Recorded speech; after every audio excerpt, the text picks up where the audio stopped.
আনুষ্ঠানিকভাবে আত্মপ্রকাশ করতে যাচ্ছে নতুন রাজনৈতিক দল জাতীয় নাগরিক পার্টি। আত্মপ্রকাশ উপলক্ষে রাজধানীর মানিক মিয়া অ্যাভিনিউতে জড়ো হতে শুরু করেছে সারা দেশ থেকে আসা নেতাকর্মীরা।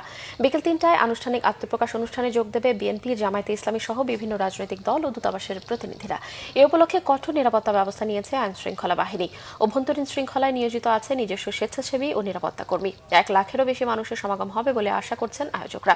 সদ্য পদত্যাগ করা তথ্য উপদেষ্টা নাহিদ ইসলামকে আহ্বায়ক ও আখতার হোসেনকে সদস্য সচিব রেখে ১৫০ সদস্যের কমিটি ঘোষণা করা হতে পারে।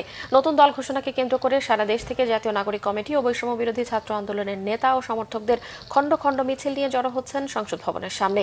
আবু সাইদ মুগ্ধ, শেষ হয়নি যুদ্ধ, ক্ষমতা না জনতা, জনতা জনতা, এমন নানা স্লোগানে মুখর পুরো এলাকা। দেশের বিভিন্ন প্রান্ত থেকে আসা ছাত্র তরুণরা বলছেন, নতুন রাজনৈতিক দলের হাত ধরেই দেশের নতুন রাজনৈতিক বন্দোবস্ত তৈরি হবে।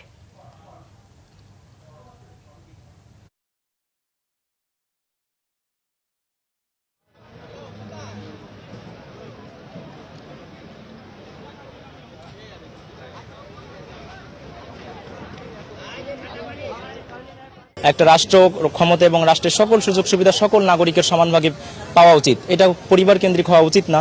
আমরা আশা করি আমাদের আজকে যে রাজনৈতিক দলটা প্রকাশ হতে যাচ্ছে, এই রাজনৈতিক দল এই তরুণ প্রজন্মের নেতৃত্বে এটা সম্ভব হবে।